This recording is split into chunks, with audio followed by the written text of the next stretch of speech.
How close do you feel like you guys are to finding out who your starting shortstop's going to be opening weekend, and who are kind of the guys you're still considering? I think a couple guys.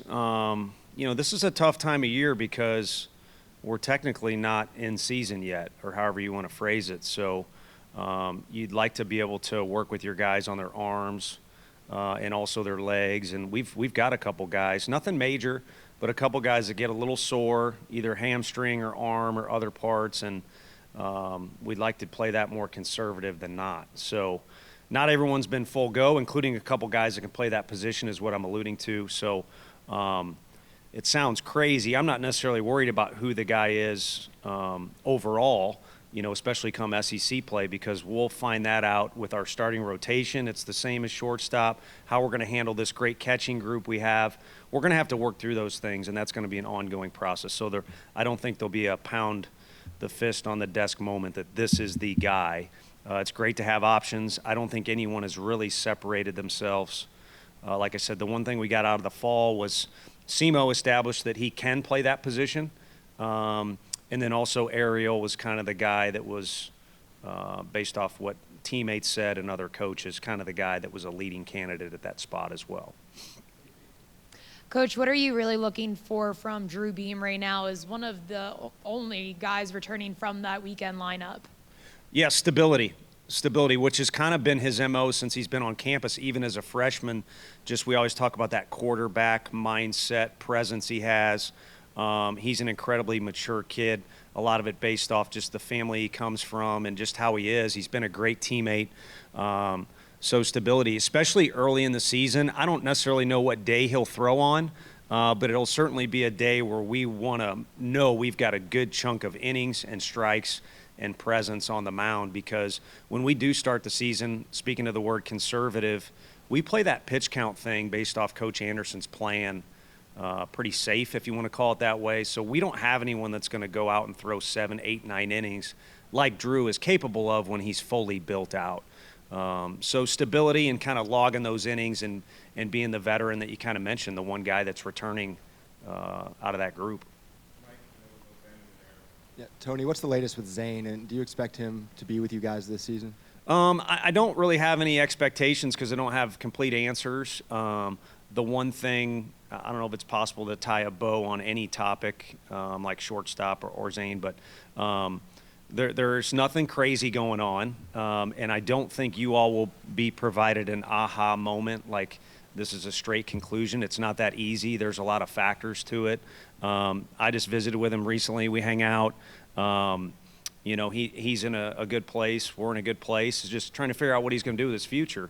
And really, you can't take away from that moment in time he had against Clemson, but really just his whole time here and his college career to this point. So he's going to add on to that story that you can't erase. It's just a matter of how he's going to add on to it. And he came here last year with the plan of getting to Omaha, which he did and was a major factor.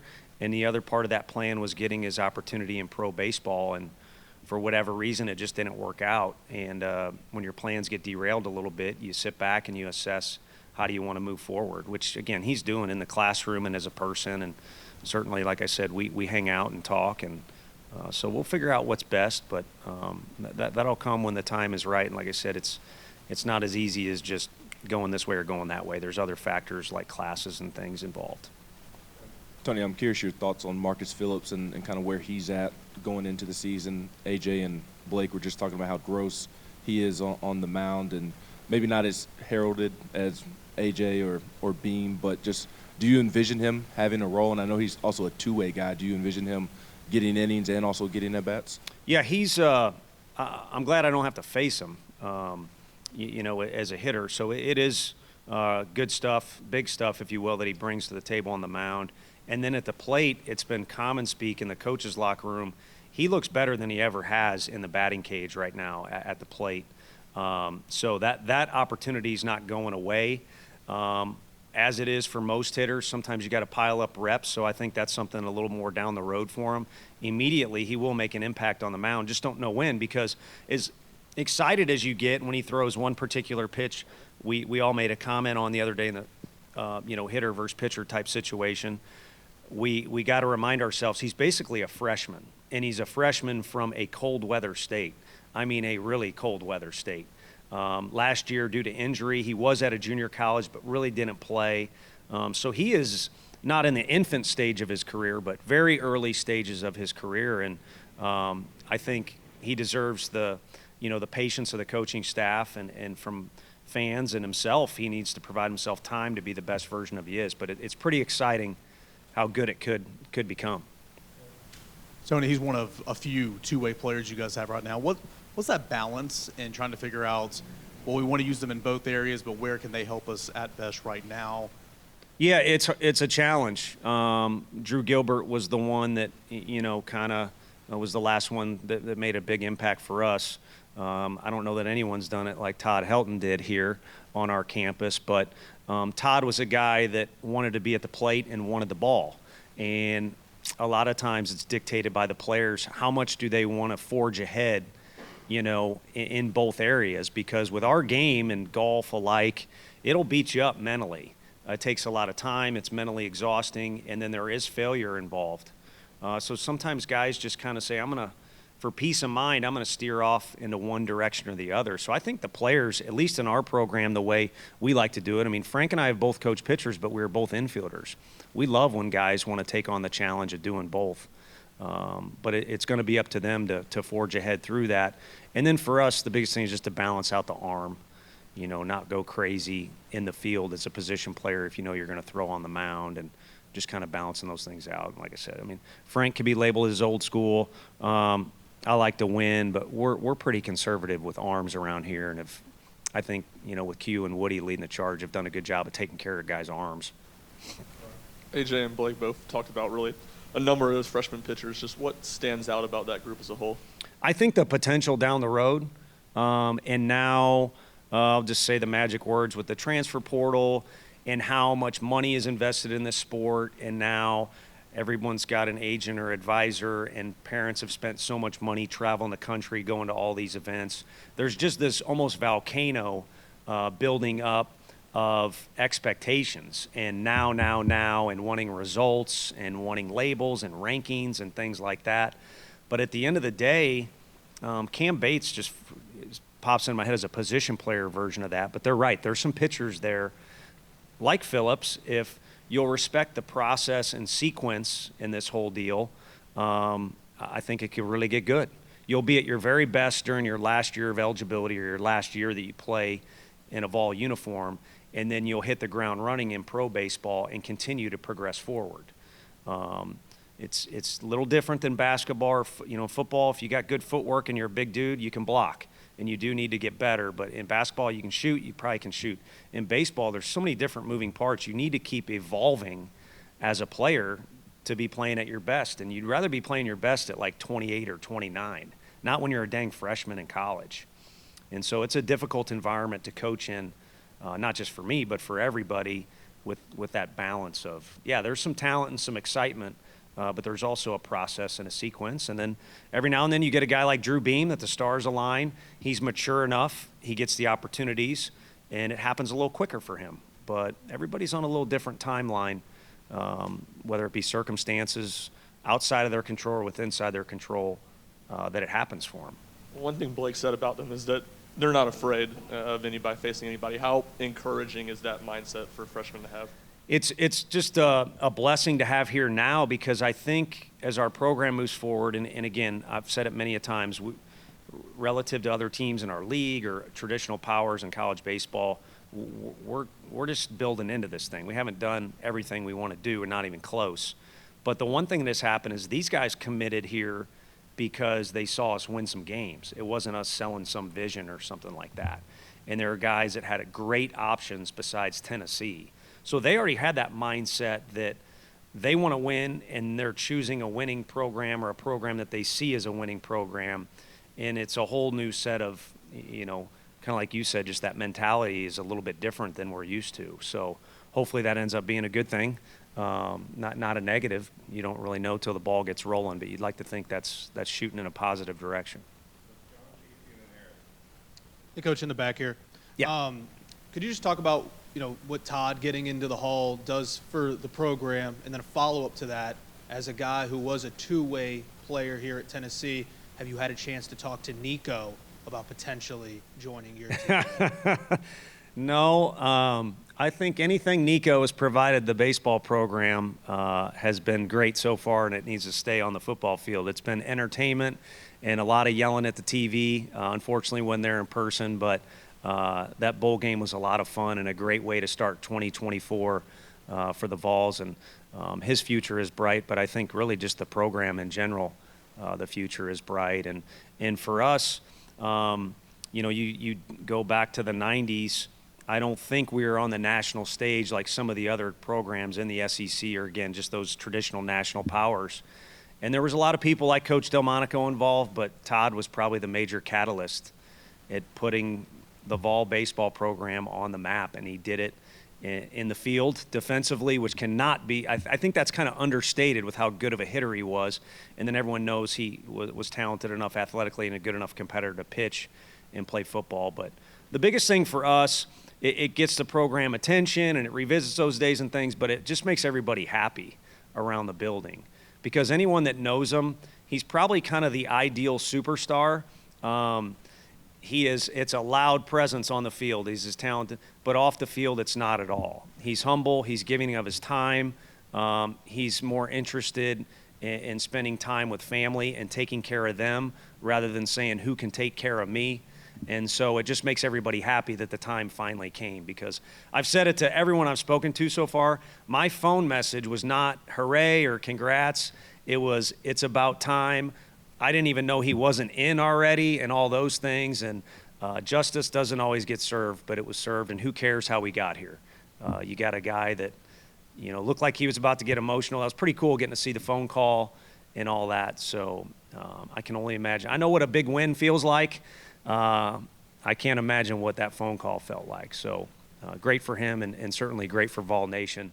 The whole story starts with him being a local guy that not only chose to stay around here, but then said no to the draft to come around here. So homegrown talent story that's pretty special for, again, the whole state of Tennessee and Vol Nation. Coach, last year it took a minute for this team to really find their chemistry, find their identity. How would you kind of evaluate where that is now and how it compares to where you guys were last year at this time? Yeah, thanks for rubbing that in from last year. Every team's got their own story, and this one is yet to even, the pages get longer, or the words become more important when the actual season starts. But the build up to this point so far has been, it's been great. And I shouldn't say that, but I'm just being honest. But I think the kind of Rubik's Cube for this team will not be how do we kind of come together as a group and start kind of all pulling in the same direction or whatever it might be. It'd be more just what's the right recipe?